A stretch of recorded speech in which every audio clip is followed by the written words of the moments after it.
Hello, welcome. Happy Friday. Thank you for joining us on this edition of News 2.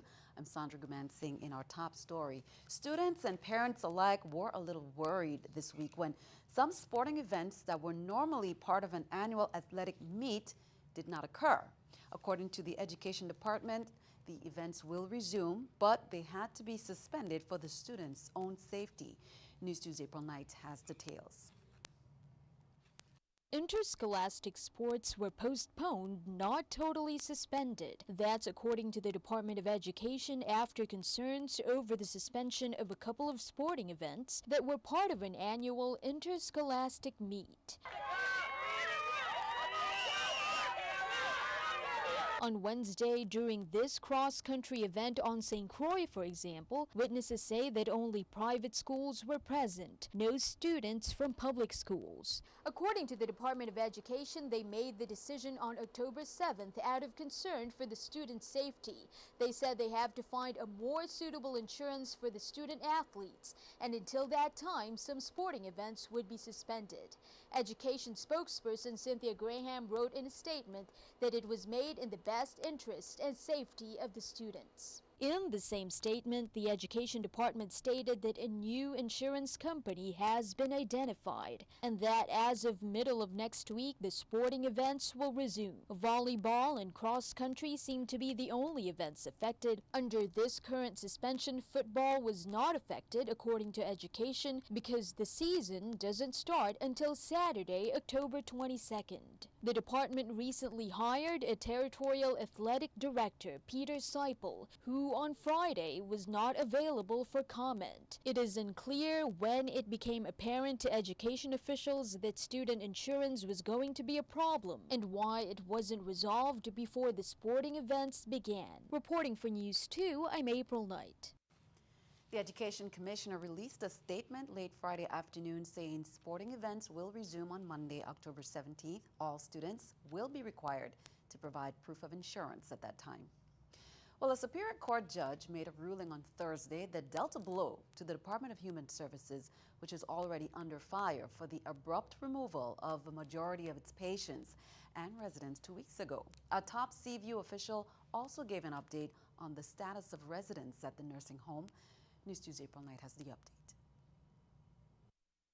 The Department of Human Services and Acting Commissioner Dr. Anita Roberts have been held in contempt of court as a result of the removal of residents from Seaview Nursing Home 2 weeks ago. According to Superior Court Judge Deborah Watlington on Thursday, Roberts and Human Services illegally removed one patient who's a ward of the court from Seaview. According to Adeline Connor, Seaview administrator, that patient was returned to Seaview today. He's good. He just arrived back to the facility. They had until today to return him. 10 patients and residents in total were evicted from Seaview on September 26th. After public outcry, 4 of them were returned. The 3 that were at the hospital, which includes Ms. Testamov, was returned, and Mr. Dias. The 4 patients have been returned. The removal of the patients set off a barrage of scrutiny and a scathing Senate hearing, especially after Housing and Urban Development stated that they never asked for the immediate removal of the patients like Roberts suggested. Instead, they said they were only seeking a plan, a claim that Roberts said was not what she understood it to be. Governor Kenneth Mapp has said that the patients and residents cannot stay in Seaview unless the facility regains certification from CMS. According to Connor, as of today, they have no plans nor are they making preparations to move the patients out. Reporting for News 2, I'm April Knight. According to Administrator Connor, she has no information on the condition of the other 6 patients who were removed from Seaview on September 26. Count of 2, we will keep you updated. Well, a possible outbreak of epidemic keratoconjunctivitis has been identified in St. Thomas, or EKC. The Department of Health was notified by a St. Thomas ophthalmology practice that 30 patients had been diagnosed with probable cases. The department is waiting for lab results to confirm the diagnosis. EKC is an acute eye infection that can cause corneal scarring. It is highly contagious. Symptoms can last up to 2 weeks or more. The symptoms of feeling that something is in the eye, redness, irritation, and itchiness of the eyes or pink eye, swelling of the eyelids, among others. It is very contagious again, and children should stay home from school until symptoms are gone or until cleared by a doctor, according to the Department of Health, and you can call them for more information or visit the website. On Thursday, October 13, 42-year-old Ashir Rojas was present at the Economic Crime Unit in reference to a report of embezzlement at Guardian Insurance Company in the amount of $13,979. Rojas, who is a former employee of Guardian Insurance Company, admitted to stealing funds that were entrusted to him while he was an underwriter at the Tutu Park Mall location and used the funds for his own personal use. Mr. Rojas also admitted to forging the signature on a Ranger American deposit log in an attempt to cover his crime. Rojas was arrested and charged with embezzlement, forgery, grand larceny, and obtaining money by false pretense. Bail for Ashir Rojas was set at $35,000. On Wednesday, October 12, at roughly 9:49 p.m., the 911 Emergency Call Center received a report of a shooting incident in Content Knolls. The victim stated that upon arriving home, he turned around his vehicle at the rear gate of Content Knolls to park on the side of the roadway. Here's more. Traveling back out, he heard several shots being fired towards them. The victim then further explained that he exited his vehicle and returned fire towards the direction of where he observed the shots being fired. The victim concluded by stating that a few minutes later he heard a vehicle leaving the area at a high speed. On said date, at approximately 9:59 p.m., officers responded to a call in reference to a gunshot victim being dropped off by a private vehicle at the Roy Lester Schneider Regional Medical Center. Upon arrival to the hospital, contact was made with a black male who appeared to have been shot and was bleeding from the wrist and ankle area. This case is actively under investigation by the Criminal Investigations Bureau.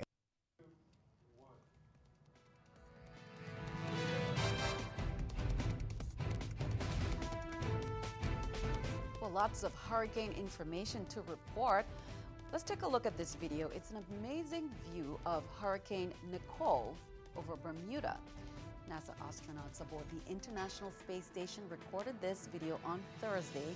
And as you know, the storm hit Bermuda with plenty of wind and rain, but never officially made landfall. Nicole passed over Bermuda and moved out to sea Thursday evening, and this was the scene on Thursday in Hamilton Harbor. Nicole rapidly strengthened to a Category 4 hurricane late Wednesday evening, with maximum sustained winds increasing to 130 miles per hour. Nicole is the strongest hurricane to hit Bermuda in 13 years, since Fabian in 2003. Many of the island's 65,000 residents ventured outside to assess the damage caused by the winds, the 115 miles per hour winds. Schools and government offices remained closed on Friday.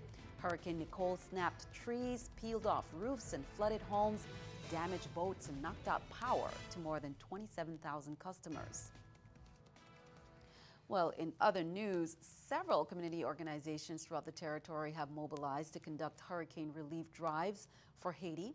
Rotary District 7020 will be accepting monetary donations to provide supplies needed for Haiti. For more information on how to make a donation through any of the Rotary chapters in the territory, you can contact Jacqueline Heiliger, District 720 7020 Disaster Chair at 340-277-3201. Haiti relief efforts continue today. Tutu Park Mall for the community organizations that came together, and that trailer is very much full. Operations have been moved, however, to East End Lumber to continue. That's in Foster Plaza from 9 a.m. to 7 p.m. And looking over to Haiti, 1 week after Hurricane Matthew devastated the area, the United Nations now expressing concerns about women living in shelters. In an interview this week, Morad Wabi, the UN's humanitarian coordinator in Haiti, said that there were over 8,000 women in their last trimester of pregnancy and in need of medical assistance. He also cited exposure to rape and abuse and lack of medical treatment for pregnant women as critical conditions for concern. Meanwhile, the World Health Organization, they sent 1 million cholera vaccine doses and will dispatch.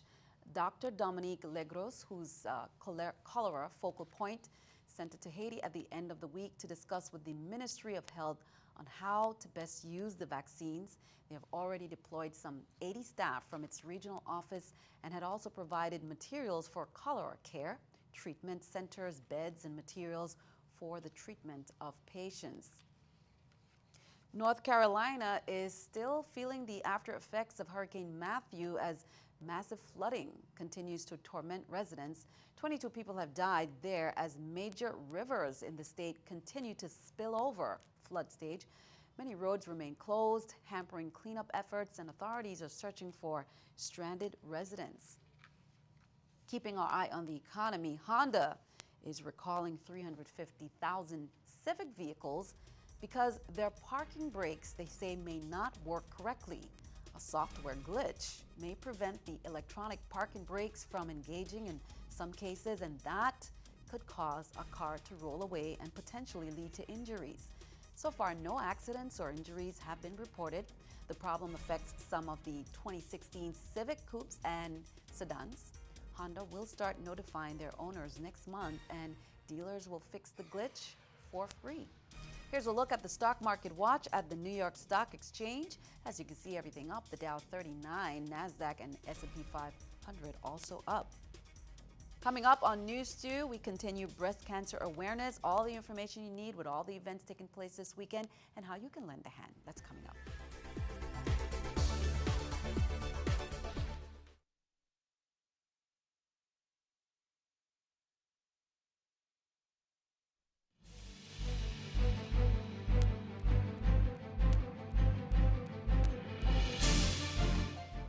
Welcome back. Marvin Pickering, who's the director of the Virgin Islands Bureau of Internal Revenue, reminds taxpayers who applied for that 6-month automatic extension to file their 2015 income tax returns that deadline is coming up Monday, October 17th. Taxpayers are reminded to review the address, verify that they have signed their tax returns, and include a daytime telephone number. Taxpayers are also encouraged to file the tax return by that deadline to avoid the imposition of the failure to file penalty, which is 5% per month. Unable to pay that tax due in full, you are urged to go in to set up a payment plan.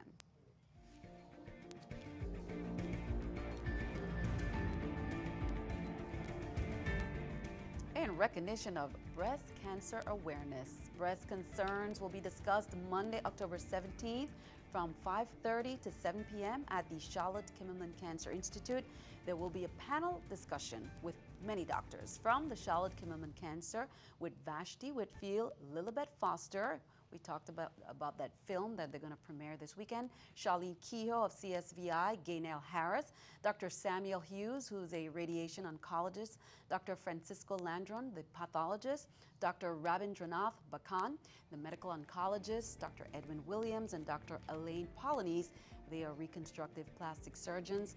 Now, one day before that, on Sunday, October 16th, at 1 p.m. at Caribbean Fish Market at the Elysian, there will be a fashion show with Nola's Fashions from Port of Sale Mall, presented by Williams Center Plastic Surgeons from New York, featuring cancer survivors who were assisted by CSVI. It's $65 per person. All the proceeds will benefit Cancer Support VI, a silent auction in store and raffle. Guest speakers, Dr. Edwin Williams and Dr. Elaine Polanese. Now, for reservations, you have to make a phone call. Contact Julie at 340-513-2507.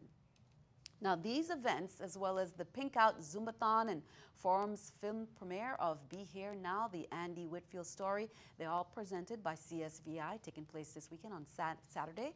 The mission of Cancer Support VI is to provide support, education, information, and assistance to people living with cancer and their families and friends. Here's more about the agency.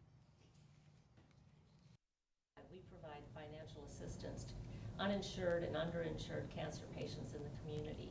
And since 2006, we've provided over 1,500 grants and totaling over $1.2 million in grants to local cancer patients. Well, in recognition of National Latino HIV/AIDS Awareness Day that's celebrating on October 15th, the Ryan White Part B program, in conjunction with the USVI Department of Health HIV Prevention Program, they will be conducting an HIV testing event on Saturday, October 15th from 10 a.m. to 12 p.m. at the Market Square in St. Thomas. Grocery and gas coupons will be given to anyone who gets an HIV test at a first-come, first-served basis. Free condoms will also be distributed. Again, it's Saturday, October 15th from 10 a.m. to 12 p.m. at the Market Square in St. Thomas. Be sure to check that out. And in an effort to promote physical activity and lower the prevalence of obesity, diabetes, and cardiovascular disease in the community, the Department of Health's Chronic Disease Prevention Program, they're compiling a comprehensive list of exercise classes and groups in the VI. That final list will be distributed and made available to the community through various media outlets. If you would like your organization's activities included on that list, submit the information by Monday, October 31st. You can contact Kathleen Arnold Lewis at 340-718-1311, extension 3700 on St. Croix, or Linnea Fredericks at 340-774-7477, extension 2137 on St. Thomas and St. John. University of the Virgin Islands Cooperative Extension Service, they hosted the annual World Food Day Hunger Banquet today on UVI's Albert Sheen campus grounds near the Great Hall in St. Croix. Students from 4th through 9th grade, they learned about the challenges of poverty and world hunger firsthand. Now, events will continue from noon to 6 on Sunday with a vendor's court and 4-H Youth Super Chef competition. This year's theme, Climate is Changing, Food and Agriculture Must Too. World Food Day is designed to educate the community on poverty and world hunger. Brandy fans, are you ready for the show on Saturday? Well, as you heard, due to the airport closures from the impacts of Hurricane Matthew and Tropical Storm Nicole, that Brandy performance that was scheduled for Saturday, October 8th, was postponed and rescheduled for this Saturday, October 15th. Since emerging with her 3-time platinum self-titled debut album in 1994, released when Brandy was only 15 years old, this trailblazing pioneer has sold over 40 million albums worldwide, with 5 studio albums to her name. Now enjoy Reichel's 38th belated birthday celebration in addition, and opening for Brandy is the VI's very own songstress, Kenya Eugene. Showtime 8 p.m. Bavoni residents got some relief starting Thursday this week after the Virgin Islands Waste Management Authority, after they addressed a faulty pump that caused some sewage to spill onto the road earlier in the week. And that's according to Waste Management. The Bavoni pump station at the entrance of the landfill experienced a major failure. They cautioned residents with impacted immune systems or respiratory conditions to avoid the area until the problem is fixed. But it seems they still have to monitor that situation. Here's more. That was yesterday. We're just continuing to monitor the station as the pump that we have there. It is a temporary replacement pump, but we're back online at that station at this time. Well, be sure to stick around. Your News 2 AccuWeather forecast is coming up next.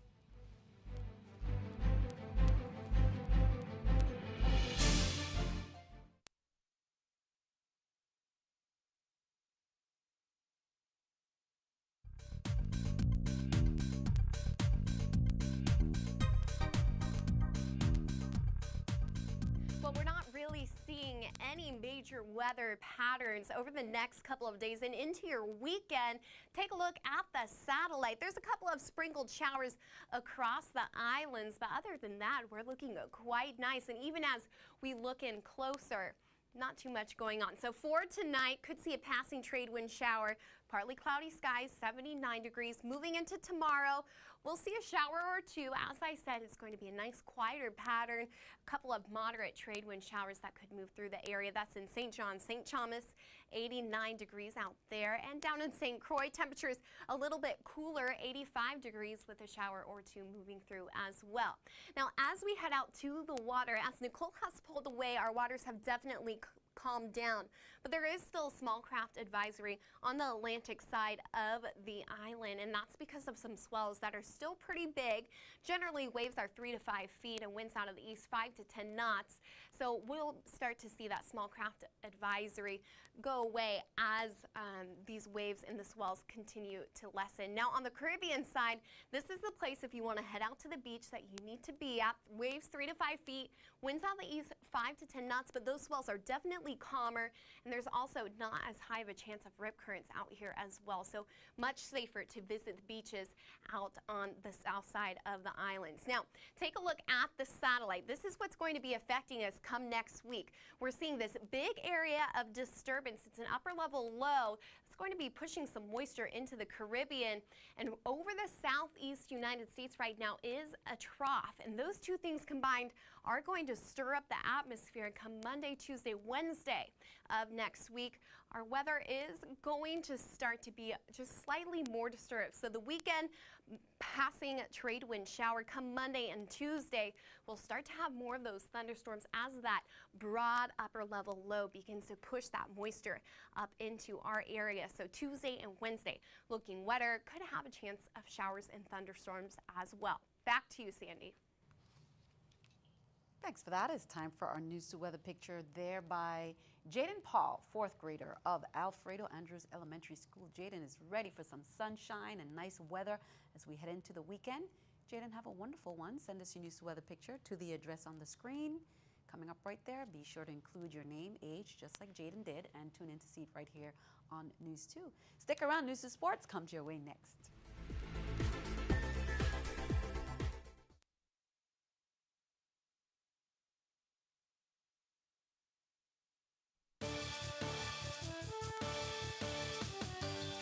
I'm Gary Anthony, and this is News 2 Sports. The winner-take-all Game 5, Dodgers versus Nationals of the NLDS, was a 4-hour, 32-minute, 9-inning affair, a record number for a 9-inning playoff game. 7th inning, Dodgers go up 4-1 with this 2-run triple from Justin Turner. Fast forward to the bottom of the 9th. 2 runners on, Dodgers ace Clayton Kershaw out of the bullpen. He gets Daniel Murphy to pop out, then strikes out Wilmer Defoe.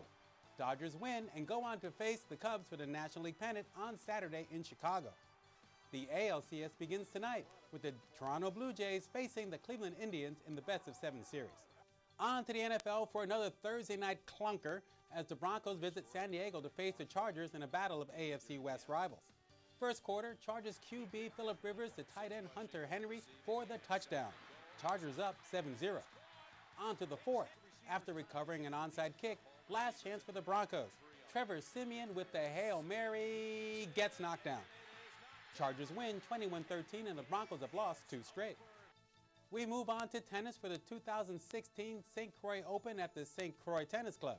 This 2-week tournament features top players from St. Croix, St. Thomas, and Puerto Rico. Action from yesterday, mixed doubles. Jason Miller and Debbie Henry at the bottom versus Pat Charles and Junior Vanis in a match that lasted 3 hours and was finally won by Team Miller-Henry 6-4 in the 3rd set. On to cross country at the St. Croix UVI campus. A much smaller number of school kids participated because of insurance issues with the public schools, but that didn't stop the kids who were there from having fun. Winners in the 1-mile elementary division were Jada Ash in the female division, Mason Lambert for the male, and in the JV 2-mile race, it was Tiana Stanley Lake for the girls and Jack Ramsdell for the boys. Rachel Conniff was the 3.1 varsity winner. That's it for sports. Sandy, back to you. Gary, have a wonderful weekend. That is all for this edition. We'd like to wish you all the best. Wonderful weekend. We are ready to kick it off. I'm Sandra Guman Singh. We'll see you next time.